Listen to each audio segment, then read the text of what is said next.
Debat ketiga yang mempertemukan kandidat cawapres Maruf Amin dan Sandiaga Uno salah satunya akan membahas masalah ketenagakerjaan. Gagasan tentang masalah tenaga kerja sebelumnya disampaikan petahana dengan program Kartu Prakerja. Sementara Sandiaga optimis program OKOC dapat membuka lapangan kerja baru. Isu ketenagakerjaan menjadi salah satu tema yang akan diangkat dalam debat ketiga kandidat cawapres 17 Maret mendatang. Calon Presiden petahana Joko Widodo menawarkan gagasan di bidang ketenagakerjaan dengan program Kartu Prakerja. Saya akan meningkatkan lebih banyak lagi program pelatihan untuk para pencari kerja dan korban PHK. Untuk itu akan saya luncurkan yang namanya Kartu Prakerja seperti ini, Kartu Prakerja.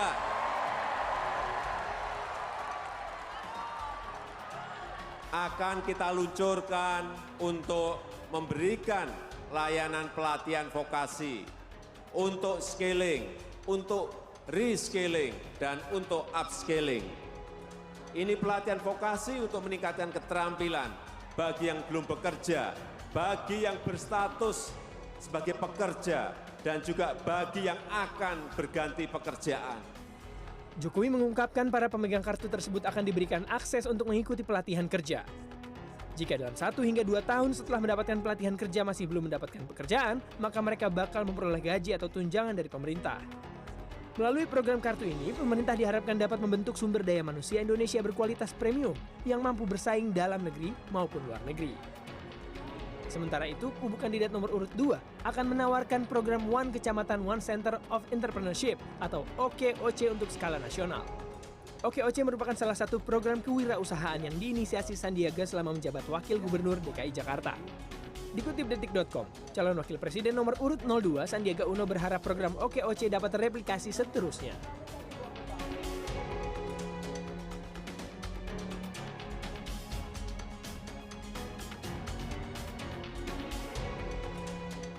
Angka pengangguran menjadi salah satu masalah ketenagakerjaan yang perlu diperhatikan. Badan Pusat Statistik mencatat pada Agustus 2018 tingkat pengangguran terbuka masih sebesar 5,34%. Artinya masih ada 7 juta penduduk yang menganggur. Ya, Ya, sektor ketenagakerjaan memiliki peran penting dalam meningkatkan produktivitas dan juga daya saing sumber daya manusia Indonesia. Dan menjadi salah satu topik yang akan dibahas saat debat nanti, bagaimana kedua cawapres menjawab masalah ketenagakerjaan di panggung debat dan apa program yang akan mereka sampaikan. Kita akan ulas malam hari ini, kita masih menuju debat cawapres pada pekan ini. Dan di studio sudah ada 3 narasumber, di sebelah kiri saya sudah ada Mas Derek Prayudi, jubir dari TKN Jokowi Maruf. Kang Uki, selamat malam Mas Uki. Selamat malam, apa kabar? Terima kasih sudah diundang, kabar baik. Dan di tengah sudah ada Mas Angga Wira, jubir BPM Prabowo Sandi. Mas Angga, selamat malam, apa kabar? Malam, Assalamualaikum. Oke, dan di ujung sudah ada Mas Eko Listianto, Wakil Direktur dari Indef. Mas Eko, selamat malam. Selamat malam. Oke, saya mau ke Mas Angga terlebih dahulu. Di debat Cawapres nanti, selama ini kan kita tahu bahwa narasi dari 02 sering juga mengangkat masalah ketenagakerjaan ya. Lapangan kerja, ekonomi, lapangan pekerjaan begitu. Jadi apa yang akan dibahas nanti? Apa yang akan disampaikan nanti ketika masuk dalam kontestasi debat Cawapres antara Bang Sandi dengan Kiai Haji Maruf Amin? Ya. Problematika yang utama yang kita identifikasi ya dari kubu 02 ini memang persoalan ekonomi dan lapangan pekerjaan. Itu titik sentral yang ingin kita tawarkan solusi ke masyarakat. Nah tentunya program-program yang akan kami sampaikan tentunya juga akan ada perbedaan dari apa yang sudah dilakukan oleh kubu petahana. Tapi tentunya kita ingin berkonsentrasi bagaimana pengangguran tentunya di level desa ini bisa dicarikan solusinya. Tentunya dengan bagaimana pendekatan-pendekatan kepada ekonomi berbasis agroindustri. Karena kita lihat ya senter utama problem pengangguran ini bukan lagi di perkotaan tapi di pedesaan. Nah, kami melihat program-program infrastruktur yang disampaikan oleh Pak Jokowi selama ini belum mampu menggerakkan sektor ekonomi di pedesaan. Apalagi adanya ketidakkonsistenan dalam program khususnya di bidang pertanian. Nah selama ini digembar-gemborkan untuk tidak impor, tapi kenyataannya banyak bahan baku yang sebenarnya bisa disuasembadakan secara lokal itu malah diimpor secara besar-besaran. Tapi jadi tidak hanya perkotaan tapi juga pedesaan begitu ya? Iya, karena kami melihat titik sentral persoalan pengangguran ini adanya di pedesaan. Karena kan pedesaan ini tentunya minim perhatian dan lain sebagainya. Nah tentunya ini yang paling penting bagaimana juga dana-dana desa yang ada selama ini juga bisa kita arahkan bukan hanya kepada sektor-sektor infrastruktur, tapi bagaimana meningkatkan SDM. Dan bagaimana juga membentuk sebuah environment yang memang bisa pro terhadap pembukaan lapangan pekerjaan. Yang selama ini berjalan menurut Mas Angga belum? Iya belum, karena kan kita lihat program hilirisasi agroindustri ini tidak berjalan secara masif dan baik. Nah ini tentunya yang perlu kita tingkatkan ke depannya, karena jangan sampai tadi persoalan utama akar pengangguran yang ada di pedesaan ini tidak pernah diselesaikan.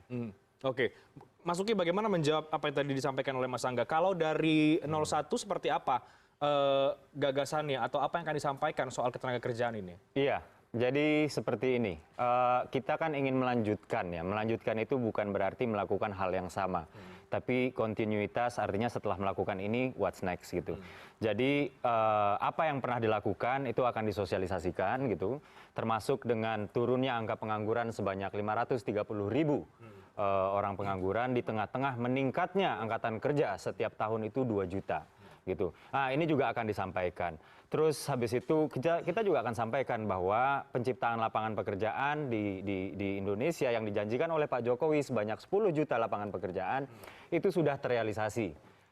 Per 2018 akhir itu sudah mencapai 10.300.000-an, di mana sebagian besarnya itu adalah lapangan pekerjaan yang formal.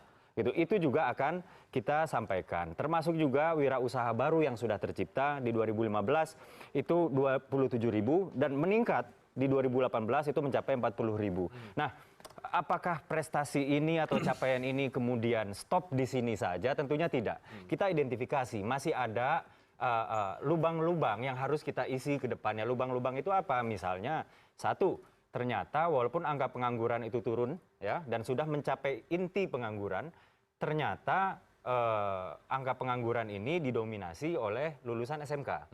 Ini adalah sesuatu yang ironi. Artinya apa? Harusnya lulusan SMK ini kan siap serap.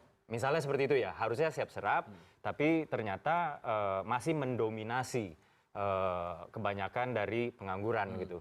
Lalu yang kedua, kita juga masih melihat bahwa di Indonesia ini ternyata temuan ILO bahwa lebih dari 50% orang Indonesia yang sudah bekerja ternyata itu pekerjaannya tidak sesuai dengan keahliannya atau latar belakang pendidikan, latar belakang pelatihannya gitu.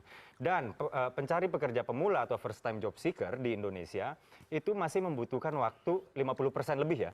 Masih membutuhkan waktu itu lebih dari setahun untuk mendapatkan pekerjaan pertamanya. Akhirnya apa? Akhirnya dia desperate, ngambil pekerjaan semau-maunya, apa aja yang menerima saya, kerja, yang penting saya kerja.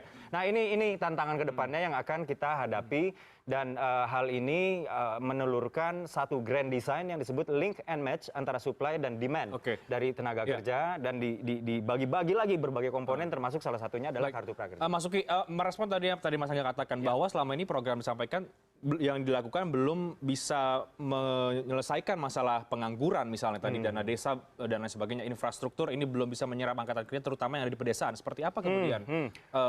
Begini, infrastruktur itu justru di era Pak Jokowi itu menyerap tenaga kerja itu sektor konstruksi ya. Itu yang keempat. Jadi dari seluruh serapan tenaga kerja di Indonesia selama 4 tahun terakhir, konstruksi itu yang keempat. Pada tahun 2018 kemarin itu 10,3%. Jadi sebenarnya itu baik-baik saja. Tapi saya pikir kita melihatnya lebih luas daripada itu ya. Yang kalau kita mau melihat masalah ini lebih luas adalah soal apakah tenaga kerja yang kita produksi itu sesuai dengan standar kebutuhan industri dan UMKM gitu. Nah, inilah fokus dari Jokowi Amin untuk 2019 hingga 2024. Iya, baik, saya ke Mas Eko. Mas Eko, harusnya apa sih yang menjadi concern dari kedua cawapres ini atau kedua tim soal isu ketenagakerjaan, dan apakah yang selama ini mereka sampaikan itu sudah komprehensif untuk bisa menjawab masalah itu? Oke, ya kalau kita bicara secara keseluruhan gitu ya, problem ketenagakerjaan itu ada pada sisi produktivitas. Kenapa produktivitas? Ya karena kualitasnya begitu kan. Hampir 60% tenaga kerja kita ya lulusan SMP ke bawah begitu, penduduk bekerja kita begitu. Terus kemudian juga yang justru yang terlatih dan terdidik trennya meningkat ya. Tadi sudah disinggung juga SMK itu dari sejak 2013 memang trennya naik pengangguran dari SMK. Juga dari kampus, dari lulusan universitas itu banyak yang nggak terserap di dunia kerja gitu, dan trennya meningkat. Nah, itu masalahnya apa tuh Mas Eko? Ini persoalannya ya kalau saya lihat ya ujung-ujungnya sebetulnya adalah pertumbuhan industri tidak mampu mengimbangi gitu ya kapasitas dari tenaga kerja yang terambil dan terdidik tadi gitu. Karena kan pasti mereka harapannya ketika lulus ya SMK maupun kampus ya sarjana begitu ya masuk ke dunia kerja formal ya yang rata-rata itu ada di sektor industri begitu. Tetapi industrinya hanya mampu tumbuh sekitar 4%-an ya, 4,25 ini yang data 2018, sehingga ya secara umum tidak mampu semuanya terserap, sehingga ya tersisakan. Akhirnya yang tidak terserap itulah yang kemudian menjadi pengangguran gitu. Dan uniknya ya dua ini gitu ya, dua ini dan ini adalah problem saya bilang tadi kualitas karena sebagian besar adalah lulusan SMP ke bawah, dan produktivitas. Kenapa ya? Karena memang dengan tadi kita punya tren pengangguran itu sebenarnya turun gitu ya. Beberapa tahun yang lalu masih angkanya 7%-an, sekarang 5%-an begitu ya. Tetapi output ekonomi yang dihasilkan hanya sekitar ya 5%-an saja begitu. Jadi akhirnya yang terjadi memang kalah secara produktif dibandingkan dengan negara-negara tetangga begitu. Catatan Indef bagaimana soal ketenagakerjaan itu, Mas? Ya secara umum problem kita itu sebetulnya bukan hanya pada era Pak Jokowi gitu ya, ataupun pada Pak SBY gitu ya. Problemnya sudah lama gitu. Jadi memang secara struktural ya tenaga kerja kita itu sebetulnya nggak banyak berubah begitu. Karena tadi memang berangkatnya dari low skill labor lah ya gitu ya. Lulusannya sebagian besar ya memang masih rendah gitu ya. SMP ke bawah, terus kemudian kalau dibandingkan dengan negara-negara lain ya, misalkan dalam konsep total fractal productivity katakanlah gitu ya. Jadi bagaimana mereka mampu menghasilkan output ekonomi yang lebih produktif itu juga masih kalah gitu ya dengan beberapa negara gitu ya seperti Vietnam ataupun Filipina dan lain-lain gitu ya. Ini problem-problem utama saya rasa untuk ketenaga kerjaan kita saat ini ya. Nah, yang selama ini kemudian dilakukan oleh pemerintahan Jokowi JK dari catatan Indef bagaimana? Ya ada tentu saja gitu ya. Kalau apa yang kira-kira memang cukup atau justru tidak tidak bermanfaat atau bagaimana catatan Indef? Oke. secara umum ya dari sisi positif ya saya sepakat tadi gitu, ada tren penurunan terjadi begitu ya, walaupun semakin lama memang semakin susah menurunkan pengangguran. Tidak hanya di era Pak Jokowi, pada saat SBY periode kedua itu juga semakin Tren penganggurannya ya. tren penganggurannya Kita ada datanya turun, dari tapi Kementerian landai. Dalam Negeri, Kementerian Tenaga Kerja. Mohon maaf Mas Eko saya potong. Coba kita sampai kita tampilkan sambil mungkin Mas Eko bisa menganalisis soal tingkat pengangguran. Kita coba lihat di plasma C di belakang. Ini yang kita dapatkan dari Kementerian Ketenagakerjaan gitu ya. Nah ini juga sumber data di BPS. Ini tingkat pengangguran terbuka terus menurun. Silakan Mas Eko, mungkin ada yang ingin disampaikan. Iya, ya ini menggambarkan bahwa memang terjadi secara umum ya pengangguran terbuka gitu ya, itu mengalami tren penurunan iya begitu. Tapi kalau kita lihat ya misalkan ini antara 2015 dengan 2016 gitu ya, itu bisa turun ya sekitar mungkin 0,7 itu ya. Terus kemudian dari sini dari 2016 ke 2017 ya turunnya hanya 0,1 Semakin landai dan semakin landai begitu. Dan ini berarti ada problem-problem di dalamnya. Itu yang positif. Ini salah satu capaian yang menurut saya secara angka ini positif. Dan yang lainnya adalah sebetulnya target RPJM ya. 10 juta lapangan kerja itu memang tercipta begitu kan. Nah tetapi kita juga harus menilai dari sisi yang misalkan capaian-capaian gitu. Misalkan tadi dibilang wirausaha dari 27.000 menjadi 40-an begitu ya. Tapi kan harusnya efek dari wirausaha itu harapannya adalah output ekonominya, growth-nya itu kelihatan begitu. Tapi saya rasa selama beberapa tahun terakhir ya capaian-capaian dari sisi mendorong katakanlah wirausaha dan lain-lain itu juga memang belum terasa ya secara makro belum. Oke, baik. Mas Angga, dari apa yang tadi disampaikan oleh Mas Eko ada tanggapan dan juga saya tanyakan nanti apa kemudian program konkretnya yang akan ditawarkan oleh kedua kubu ini soal ketenagakerjaan. Tapi kita harus break terlebih dahulu. Prime News akan segera kembali sesaat lagi.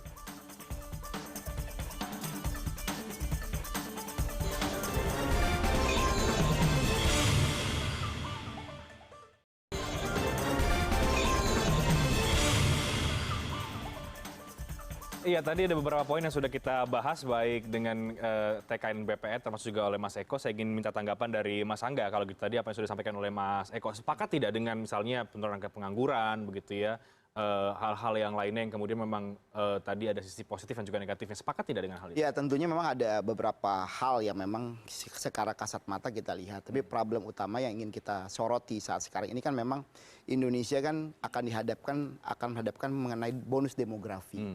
Melimpahnya sumber tenaga kerja. Tapi di sisi lain yang kita juga soroti adalah terjadinya deindustrialisasi. Nah, deindustrialisasi ini artinya kan sumbangan sektor industri terhadap PDB ini kan semakin merosot. Padahal kan tenaga kerja ini kan adanya di situ gitu loh. Makanya kan yang seperti kita sampaikan tadi, Prabowo Sandi melihat faktor utamanya ini kan adanya di pedesaan tadi. Yang kita lihat ini kan semakin lama tenaga kerja di sektor pertanian ini kan semakin menua ya. Mas Eko, ini kan menjadi problem. Banyak anak-anak muda yang tidak lagi ingin jadi farmer gitu loh. Karena kebijakan-kebijakan yang selama ini ada belum memberikan sebuah dukungan kepada situ. Padahal kekuatan ekonomi kita kan ada di agraris dan di maritim. Nah harusnya itu yang diberikan konsentrasi utama oleh government, bagaimana anak-anak muda ini mampu stay di pedesaan. Itu yang belum ya? Ya, yang belum, yang kita garis bawahi. Nah, tentunya dengan tadi Bang Sandi sampaikan one kecamatan, one center of entrepreneurship misalnya gitu, kita ingin memberikan sebuah konsentrasi di wilayah-wilayah mana. Tentunya kan sektornya pasti berbeda-beda. Antara daerah ini Jawa Barat misalnya di sisi selatan, Jawa Barat di sisi utara pasti kan pendekatannya akan berbeda. Nah ini kan perlu pendekatan-pendekatan khusus. Dan link and match-nya, misalnya saya contoh di dapil saya, di Indramayu misalnya, itu kan kental sekali dengan sumber daya perikanannya misalnya. Tapi industri perikanannya sampai sekarang ini belum pernah tumbuh gitu loh. Padahal itu harusnya masuknya ke sektor-sektor tersebut. Nah kalau kemudian ada OKOC itu bagaimana mengakomodir apa yang tadi disampaikan oleh Mas Angga? Ya tentunya OKOC ini kan bagaimana kita mereview kan satu daerah tertentu dengan potensi. Tentunya kan potensinya berbeda-beda kan. Tapi di sisi lain menurut saya ini kan harus didiskusikan juga bukan hanya dari supply side-nya tapi demand side-nya juga harus apa sih sektor yang cocok. Baru kan tenaga kerjanya kan disesuaikan, environment-nya disesuaikan. Entrepreneurship itu bisa tumbuh bukan persoalan modal, bukan persoalan bukan soal teknologi, tapi persoalan bagaimana environment-nya itu bisa saling mendukung gitu. Marketnya bagaimana dan lain sebagainya. Itu juga pentingnya peran juga daripada pemerintah daerah. Oke, Mas Uki, dari desa tadi kalau yang disampaikan oleh Mas Angga, itu yang kemudian harus dikurangi dengan masuk program OKOC. Dari TKN bagaimana menjawab itu? Oke, kalau dari kami ya, jadi begini, kemarin itu sebenarnya tadi sudah saya sebutkan bahwa ada satu paket grand design, paket kebijakan yang kita sebut link and match antara supply dan demand of labor atau supply dan demand-nya tenaga kerja. Ini yang mau kita pertemukan, ini mereka itu harus dipertemukan sejak dini gitu. Nah, maka ditelurkanlah beberapa program. Komponen-komponen yang pertama misalnya KIP kuliah gitu. Lalu ada kartu prakerja, lalu ada juga pembukaan lapangan pekerjaan dan juga persebaran SMK-SMK, juga bidangnya, juga kurikulumnya akan dibuat melibatkan industri dan UMKM gitu. Nah, saya fokus sekarang ke kartu prakerja misalnya. Jadi kartu prakerja itu cara kerjanya seperti ini. Akan dibangun jutaan balai-balai latihan yang dimana persebarannya, dimana bidang studinya, dan juga kurikulumnya, semuanya itu disesuaikan dengan potensi daerah. Kenapa daerah? Karena kita sama-sama sadar Indonesia menganut sistem regional otonomi atau otonomi daerah gitu ya.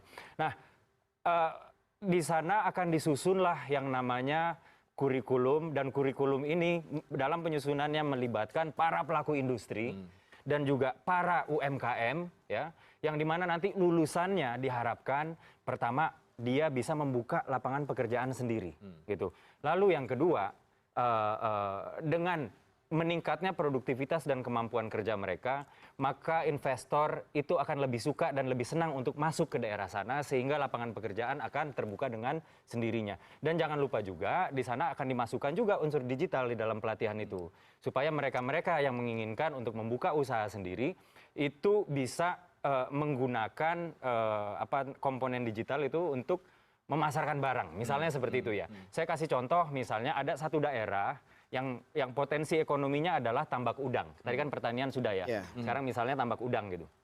Nah, akan dibangun pelatihan-pelatihan di sana yang sesuai dengan potensi ekonomi sana, yaitu apa? Tambak udang ini sendiri gitu. Siapa yang akan melakukan ini? Siapa yang akan jadi mentor? Siapa yang menyusun kurikulum? Ya pelaku industri termasuk UMKM. Terus siapa yang menjadi sasaran targetnya? Sasaran target dari kartu prakerja itu adalah pertama, mereka yang baru lulus.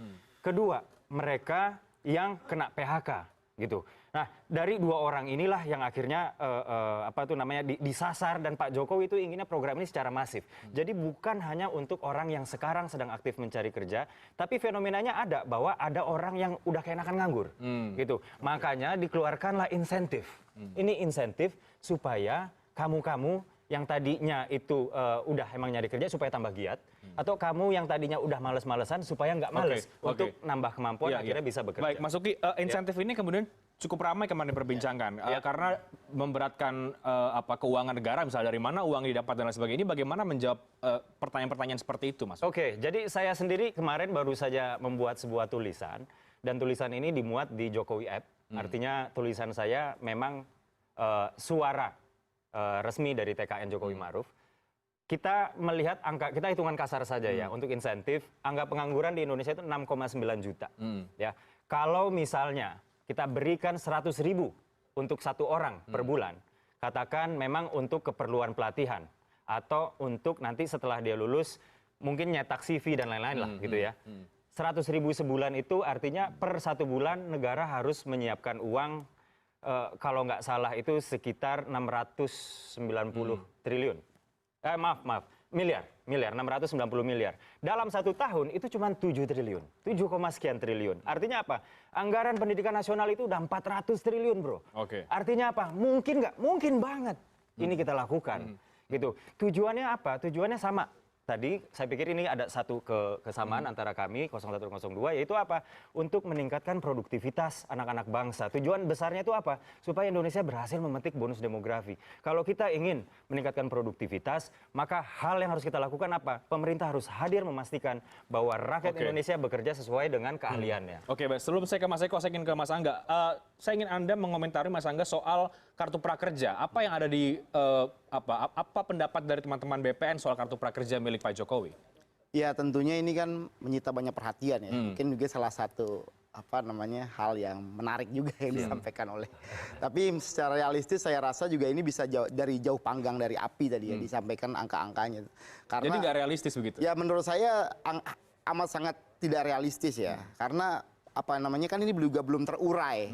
Apa manfaat dari kartu ini apa gitu misalnya. Ini kan juga belum jelas. Apakah nanti mendapatkan subsidi apa misalnya atau apa kan juga masih belum jelas. Nah, itu juga perlu didetailkan. Dan anggaran daripada membiayai yang sekian banyak itu lebih baik ya kasih aja kepastian kepada guru-guru honorer, tenaga kerja honorer yang memang selama ini sudah membaktikan diri kepada bangsa dan negara gitu daripada anggaran yang sekian puluh triliun mungkin dari hitung-hitungan. Tapi tadi sudah ada hitung-hitungannya.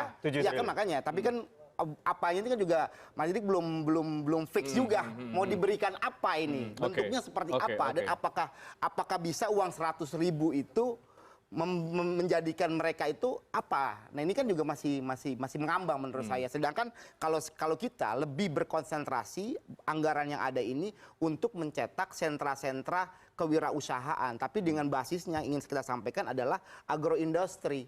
Kita nggak mau melompat terlalu lewat pintu OKOC tadi itu. Kita nggak mau melompat terlalu jauh lah bicara digitalisasi dan lain sebagainya. Sedangkan kita tahu kemampuan kita itu adalah di sektor pertanian dan perikanan. Baik, sebelum saya ke Mas Eko, Mas Uki, ada OKOC yang akan akan dibawa kira-kira begitu. Ada yang ingin ditanggapi soal OKOC? Iya, saya gimana ya? Kalau saya kan warga DKI ya, KTP saya DKI.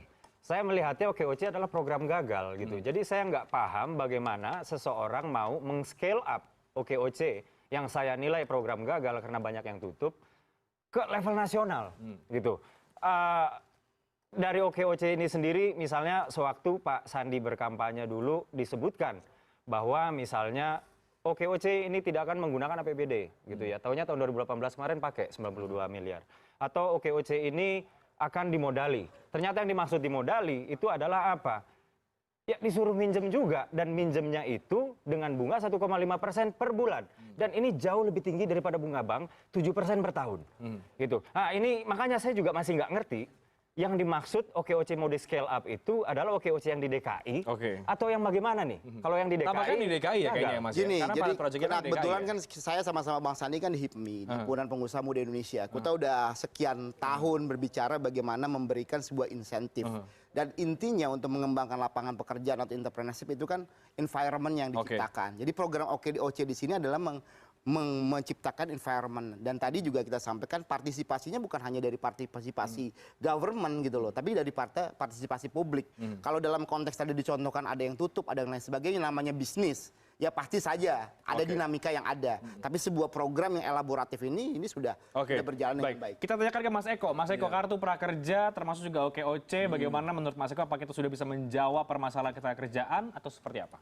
Ya sebetulnya kalau kita bicara dalam konsep ketenagakerjaan ya, ini bicara satunya demand side, yang satunya supply side gitu ya, atau katakanlah yang satu arahnya kartu prakerja gitu ya. Itu supply side ya? Ya, terlepas dari banyak pertanyaan tadi ya, yang apa tadi dari nanti Mas kita bahas Angga lagi gitu ya. nanti usai jeda. Tapi diteruskan lagi Mas. Ya itu terlepas dari memang ini hal baru yang diwacanakan oleh Pak Jokowi ya waktu itu terus bergulir dan ya mungkin publik juga menunggu kejelasan ya bentuk-bentuk ininya gitu. Nah ini bagaimanapun ya ide baru ini menurut saya juga perlu dimatangkan begitu ya dengan segala apa ya istilahnya ya masih tanda tanya ini ada potensi juga sebetulnya gitu ya untuk bisa mendorong terjadinya peningkatan kualitas ya dari minimal dari keterampilannya gitu. Tetapi memang ada problem yang terjadi saat ini.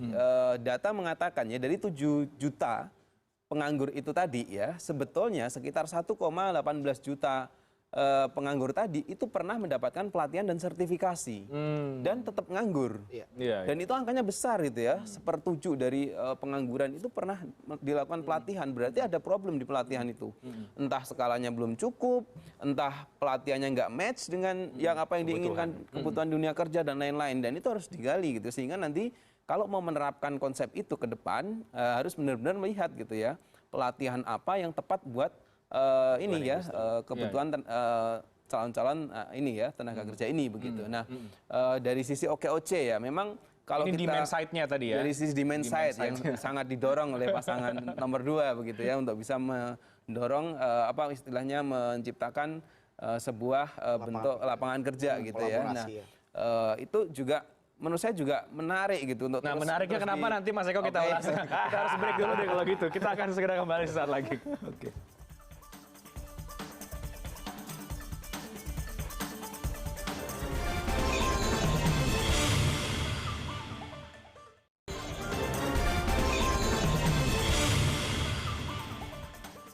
Terpotong tadi di Mas Eko, silakan Mas Eko. Apa yang menarik kalau tadi kan sudah dibedah dari yang supply demand-nya begitu ya, dari kartu prakerja. Nah, kalau yang OKOC ini bagaimana? Ya, OKOC ya kita tahu ini program baru ada di Jakarta begitu ya dan secara Tadi Mas Uki bilang gagal ini katanya. Bagaimana kalau Mas Eko mungkin pendapat yang lain? secara umum kalau saya menilai ya memang setahun ini ya bisa dikatakan secara umum dampak kepada ekonomi DKI belum kelihatan besar begitu karena ya saya rasa masih berproses pada aspek kelembagaannya begitu ya, mematangkan kelembagaan gitu dan itu ya pasti butuh waktu gitu ya. Sama mungkin juga kartu prakerja kalau mau diterapkan juga pasti ada proses-proses kelembagaan untuk membuat itu kebijakan fit dan kemudian bisa menjadi mengakselerasi begitu. Nah, cuma di konsepnya itu memang berbeda begitu. Yang satu arahnya adalah memperbaiki link and match tadi gitu ya dalam konsep mencari kerja begitu ya supaya nanti gampang untuk mendapatkan pekerjaan gitu ya.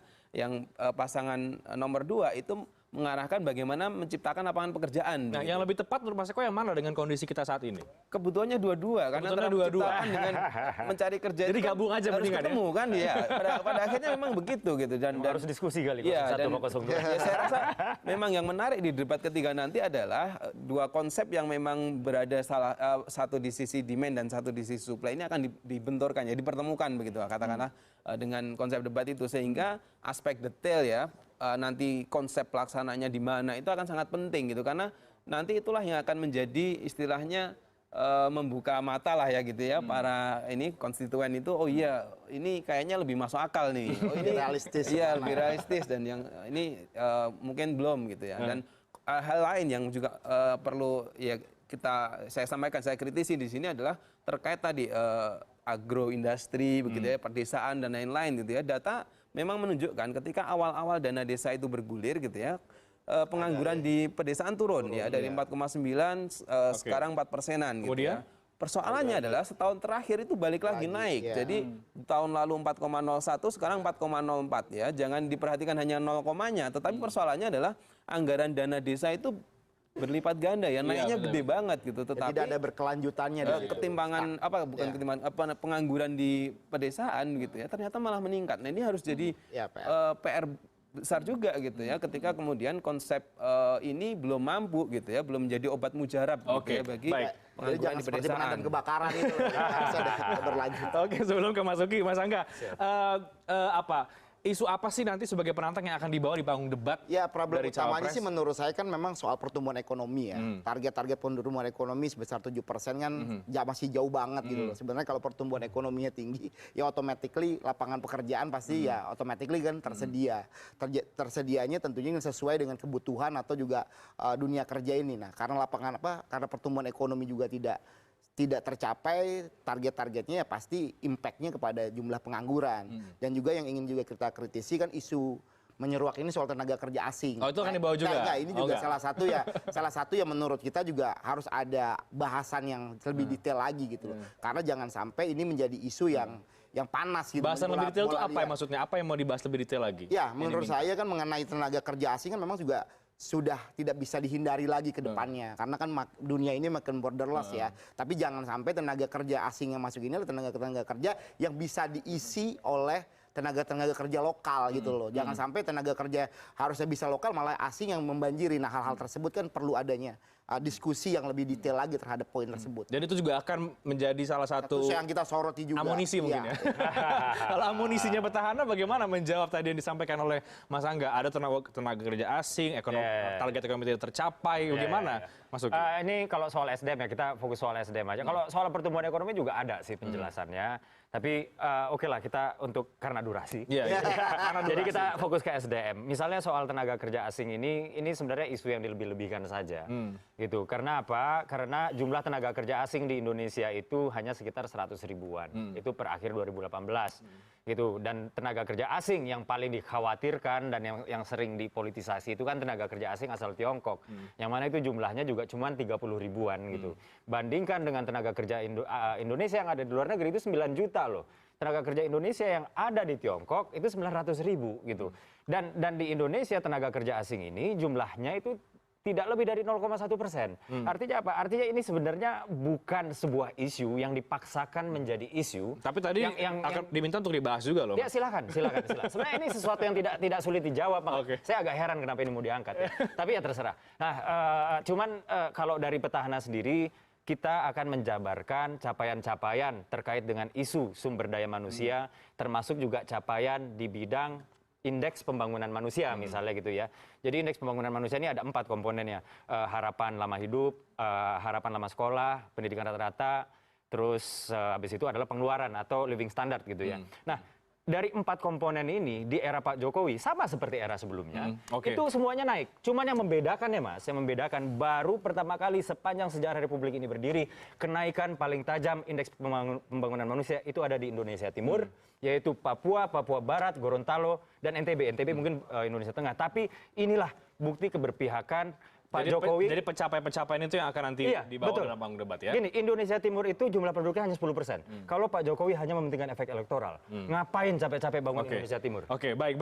Mas Eko, terakhir mungkin dari Mas Eko, apa yang Anda harapkan Mas Eko dari jalan debat cawapres nanti yang mengangkat isu paling secara umum mengenai sumber daya manusia sebenarnya bagaimana? Oke, ya sumber daya manusia dan mungkin ya fokus ke tenaga kerjaan ya. Tadi terkait produktivitas kita sudah jelaskan gitu ya. Yang menurut saya juga penting sekali untuk dibahas itu adalah persoalan pekerja migran Indonesia gitu ya. Tidak hanya pada konteks perlindungan secara aspek hukum ya seperti yang diberitakan beberapa hari ini gitu ya, tetapi lebih kepada juga bagaimana kemudian para pekerja migran ini gitu ya memang benar-benar yang kita kirim adalah yang berkualitas gitu.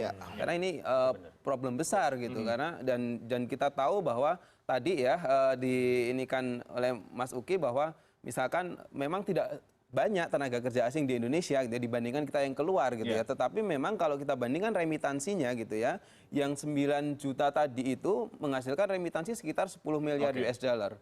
Sementara yang kecil tadi, yang sedikit tadi itu sekitar 3 miliar US. Jadi perbandingannya itu jauh juga sekali, hal yang harusnya gitu. menjadi concern ya? Ya menurut saya concern karena mereka diakui sebagai pahlawan devisa, tapi kemudian dalam perlindungan dan jaminan ininya belum banyak diperhatikan menurut saya. Mas Angga, artinya siap Bang Sandi menghadapi debat cawapres nanti dengan Kiai Haji Ma'ruf Amin? Insya Allah ini kan wadah tukar pikiran. Oke. Mas Uki siap? Sangat siap.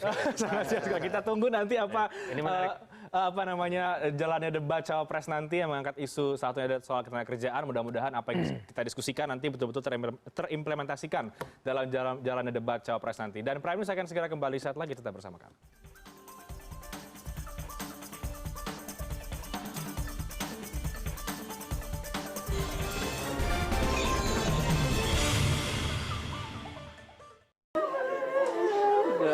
Pandemi COVID-19 berimbas pada dunia usaha dan tenaga kerja. Viral di media sosial, momen kesedihan ketika puluhan karyawan retail Ramayana di Kota Depok, Jawa Barat menangis dan berpelukan setelah terkena pemutusan hubungan kerja. Sejak hari Senin lalu, pihak Ramayana City Plaza Depok telah menutup gerainya karena tidak bisa menutupi beban operasional akibat penurunan penjualan secara drastis selama wabah virus corona. Perusahaan mengadakan meeting besar terhadap seluruh karyawannya di karyawan tetapnya bahwa toko Ramayana Depok akan tutup selamanya, tutup total. Dengan status pekerjanya di PHK sepihak. Perusahaan beralasan beranggapan karena saat ini karena terjadinya adanya COVID-19, perusahaan merasa merugi. Penjualannya turun drastis di 2 bulan terakhir ini. Pemerintah Kota Depok akan segera menggelar mediasi antara pihak perusahaan dan karyawan Ramayana yang terkena PHK untuk membahas hak pekerja maupun perusahaan. Pasal 164 Undang-Undang Nomor 13 Tahun 2003 itu tentang ketenagakerjaan bahwa bila mana perusahaan terjadi, salah satu isinya bila mana terjadi kolaps atau perusahaan tidak berkembang lagi, itu akan terjadi PHK. Lalu kemudian tentunya di dalamnya juga para karyawan harus mendapatkan hak. Nah, ini masih ada perbedaan kaitan dengan hitungan. Ada dua opsi yang masih diinginkan oleh karyawan. Ada yang menerima opsi yang diberikan oleh perusahaan, ada yang mungkin belum menerima. Kasus PHK 87 karyawan Ramayana City Plaza Depok hanya sebagian kecil dari PHK massal yang terjadi selama pandemi virus corona. Dalam sidang pleno Lembaga Kerjasama Tripartit Nasional di Jakarta hari Rabu, Menteri Ketenagakerjaan Ida Fauzia menyebut sudah ada 74.430 perusahaan di sektor formal maupun informal yang merumahkan pekerja dan mem-PHK karyawannya.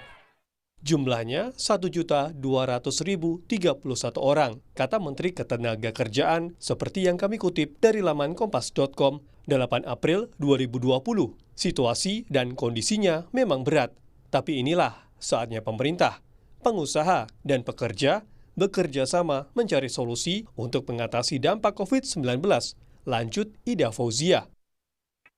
Kementerian Ketenagakerjaan akan menyalurkan bantuan sebesar Rp600.000 selama 4 bulan bagi karyawan yang terkena PHK akibat pandemi virus corona.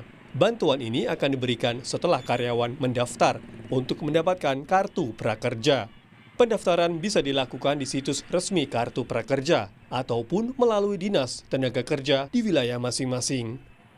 Tim Liputan Kompas TV. Ya, seperti Anda lihat tadi, lebih dari 1,2 juta pekerja ini terkena pemutusan hubungan kerja dan dirumahkan setelah dunia usaha terpukul oleh dampak pandemi virus corona di Indonesia. Apa upaya yang bisa dilakukan oleh pemerintah untuk melindungi para pekerja maupun dunia usaha? Dan apa upaya untuk menyelamatkan mereka yang sudah terkena PHK? Sudah bergabung bersama kami secara online atau daring Menteri Ketenagakerjaan Republik Indonesia, Ibu Ida Fauzia. Selamat pagi, Ibu Ida. Selamat pagi. Terima kasih Bu Ida sudah bergabung bersama kami dan semoga dalam kondisi sehat Bu Ida menghadapi pandemi. Alhamdulillah sehat. Semoga semuanya juga sehat.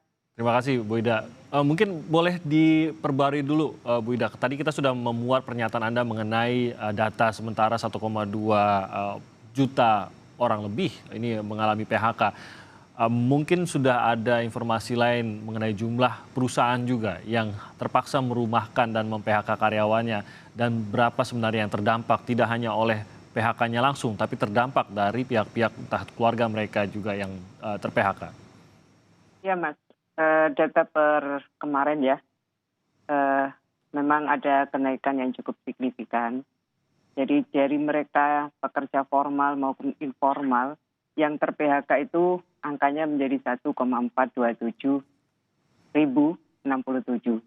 Jadi memang ada peningkatan. Begitu cepat ya Bu ya? Jadi ya saya sih tetap berharap angkanya tidak terus bertambah. Kalau dilihat dari angkanya ini bisa kita lihat memang pekerja kita yang dirumahkan itu hampir 90%. Sementara yang di PHK memang lebih kecil. Itu yang selalu kita mintakan kepada teman-teman pengusaha. Benar-benar PHK itu menjadi alternatif terakhir, jalan terakhir. Bu Ida, 1,4 itu 90%-nya dirumahkan begitu ya? Atau itu yang angka PHK-nya? Oke, 1,4 itu? Ya, 1,4 itu keseluruhannya. Kerja formal. Kemudian yang di PHK itu 10-an% lah kira-kira kalau di persentase. Yang besar itu 90%-nya memang mereka yang dirumahkan. Dirumahkan itu mereka dirumahkan dengan mendapatkan gaji atau upah separuh, dirumahkan atau digaji dengan tanpa upah. Bahkan kita juga bersyukur sekali banyak juga teman-teman pengusaha yang merumahkan tapi tetap dibayar.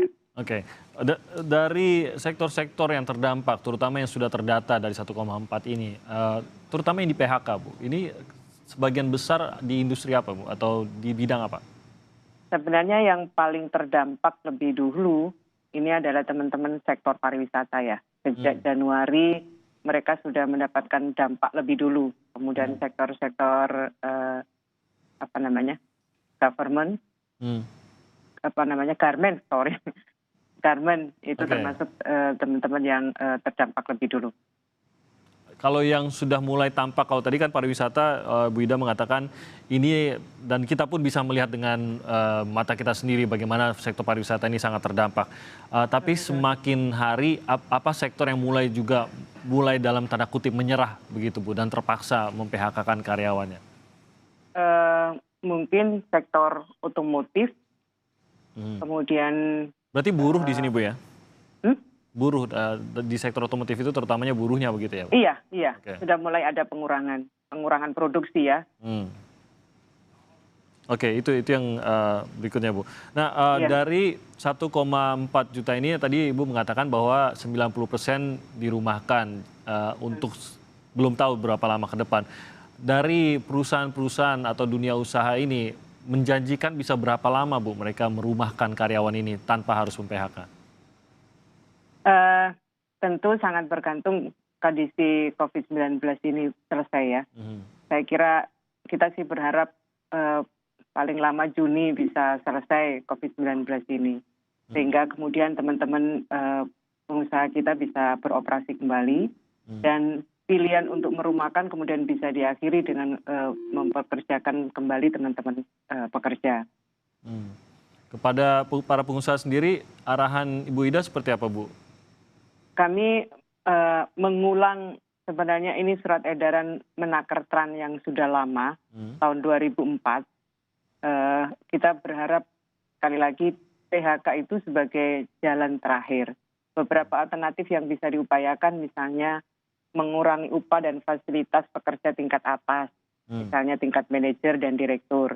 Kemudian mengurangi shift, membatasi atau menghapus kerja lembur, mengurangi jam kerja, mengurangi hari kerja, meliburkan atau merumahkan pekerja atau buruh secara bergilir untuk sementara waktu, kemudian tidak atau memperpanjang kontrak bagi pekerja yang sudah habis masa kontraknya.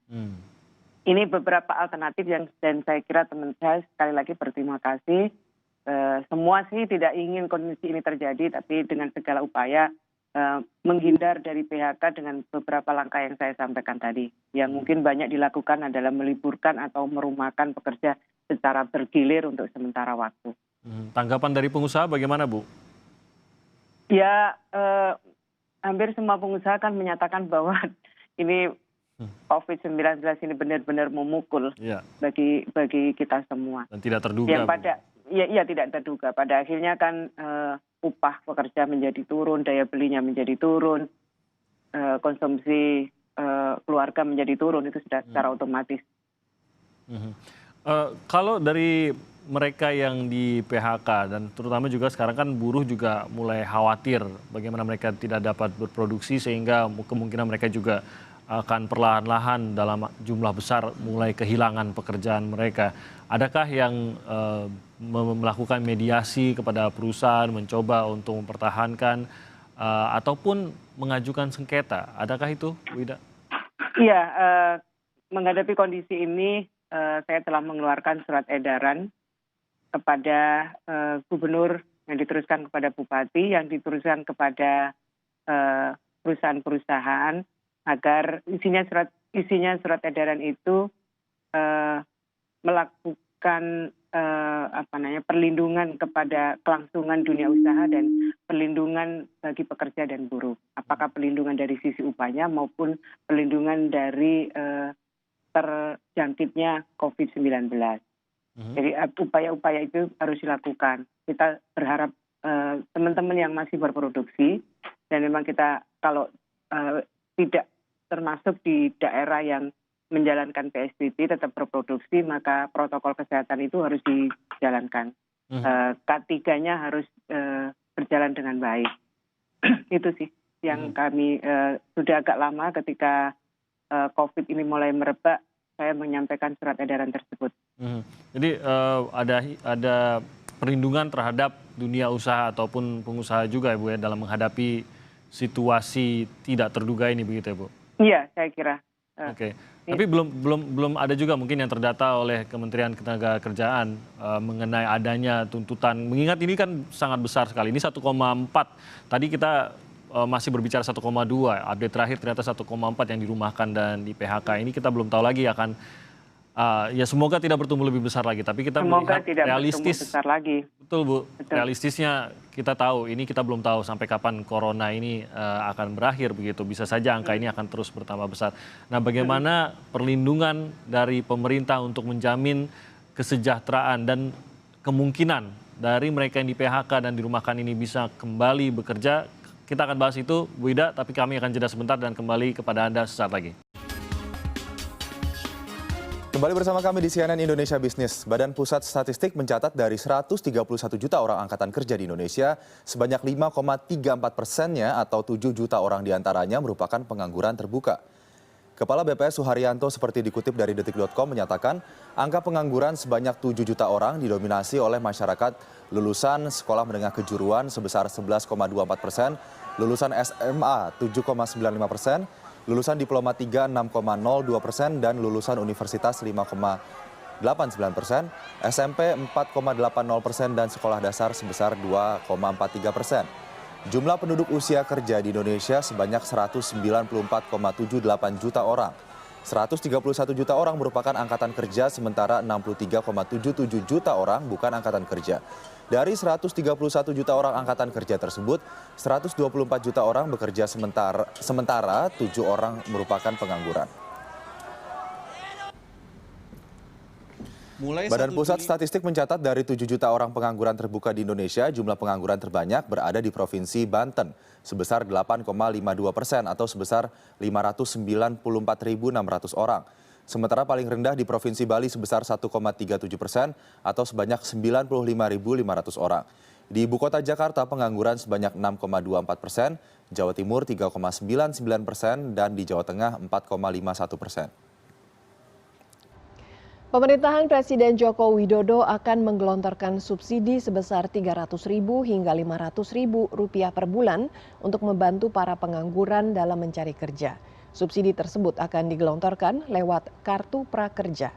Pemerintah menargetkan ada 2 juta orang pengangguran yang akan menerima gaji dari pemerintah sambil menunggu mendapatkan pekerjaan. Pemerintah akan membantu para pengangguran untuk mengikuti kursus seperti menyetir, barista, dan keterampilan lainnya. Pemerintah akan menggandeng platform dompet digital atau e-wallet untuk penyaluran gaji para peserta. Program subsidi ini bersifat terbuka untuk mendapatkan kartu prakerja tanpa ada pembatasan usia.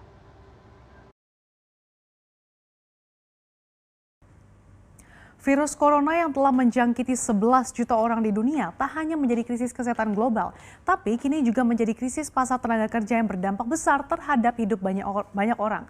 Organisasi Buruh Internasional atau ILO memperkirakan tingginya ketidakpastian perekonomian selama pandemi virus corona berimbas pada jumlah jam kerja yang hilang akibat pandemi corona dan memburuk dari perkiraan sebelumnya. Lalu seperti apa detail laporan terbaru ILO ini akan kami ulas untuk Anda dalam Corona Menanjak, Pengangguran Membludak. Organisasi Buruh Internasional atau ILO menyatakan pandemi COVID-19 membawa dampak yang membahayakan bagi jam kerja dan juga pendapatan secara global. Laporan ILO menunjukkan bahwa kerugian jam kerja ini memburuk selama kuartal pertama tahun 2020 yang mencerminkan situasi yang lebih buruk dalam beberapa minggu terakhir, terutama di negara-negara berkembang. Selama kuartal pertama tahun ini diperkirakan 5,4% ini jam kerja global menurun atau ini setara dengan 155 juta pekerjaan penuh waktu hilang. Lalu seperti apa proyeksi di kuartal 2 2020 kita akan lihat di slide selanjutnya. Jadi berdasarkan hasil survei terbaru dari ILO diperkirakan akan ada penurunan 14% ini dari jam kerja global selama kuartal 2 2020 yang setara dengan artinya hilang 400 juta pekerjaan penuh waktu. Ini berdasarkan 48 jam kerja seminggu ini akan hilang.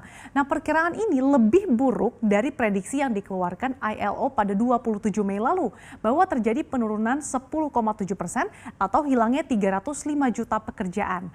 Nah, mayoritas terbesar adalah pekerja di dunia atau 93% yang tinggal di negara-negara dengan adanya pemberlakuan penutupan tempat kerja.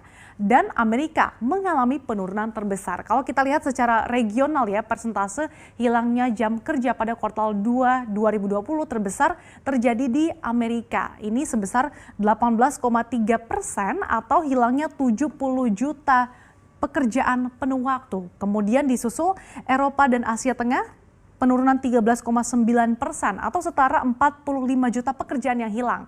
Kemudian di Asia dan juga Asia Pasifik gitu ya, ini sebesar 13,5% penurunannya atau ini setara dengan hilangnya 235 juta pekerjaan. Nah, di antara subkawasan ini pengurangan terbesar di jam kerja diperkirakan terjadi di Asia Selatan dengan penurunan hingga 17,9%. Kemudian juga jam kerja di negara-negara Arab ini berkurang 13,2% dan di Afrika berkurang 12,1% di kuartal 2 2020. Nah, ada 3 skenario dalam pemulihan di semester 2 tahun 2020 ini, yaitu skenario dasar, pesimistis, dan juga optimistis.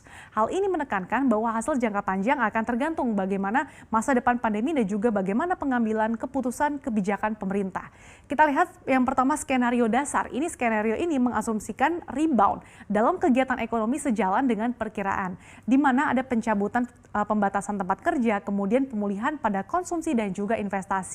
Dalam skenario dasar ini, ILO memproyeksikan akan ada penurunan jam kerja hingga 4,9% atau setara dengan 140 juta pekerjaan penuh waktu dibandingkan dengan kuartal 4 2019 yang akan hilang. Artinya pasar tenaga kerja ini akan cenderung jauh dari pulih dibandingkan dengan sebelumnya yang diprediksi akan terjadi pada akhir tahun 2020 ini. Kemudian kita lihat ada skenario pesimistis. Nah, ini mengasumsikan adanya gelombang pandemi kedua dan kembalinya dilakukan pembatasan wilayah yang secara signifikan. Dan ini tentu saja akan memperlambat pemulihan. Konsekuensinya adalah penurunan jam kerja hingga 11,9% atau setara dengan 340 juta pekerjaan penuh waktu yang akan hilang. Kemudian kalau kita lihat skenario optimistis, ini mengasumsikan bahwa kegiatan pekerja dilanjutkan dengan cepat. Kemudian secara signifikan ini bisa meningkatkan permintaan agregat dan juga penciptaan lapangan kerja. Dengan pemulihan yang luar biasa cepat ini, maka hilangnya jam kerja global akan turun 1,2% atau setara dengan 34 juta pekerjaan penuh waktu yang akan hilang. Nah, dalam risetnya secara gender, ILO menemukan bahwa pekerja wanita yang paling terdampak COVID-19. Wanita ini lebih mungkin berada di sektor yang paling terkena dampak krisis dan mereka ini juga menanggung sebagian besar beban tambahan yang diakibatkan oleh penutupan sekolah dan juga fasilitas perawatan.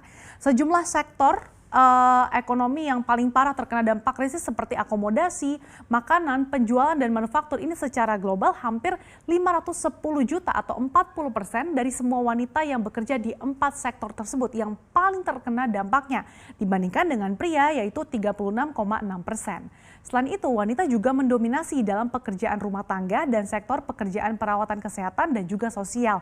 Sehingga wanita ini berada pada risiko yang lebih besar untuk kehilangan pekerjaan mereka. Dan juga ini paling rentan terinfeksi virus COVID-19.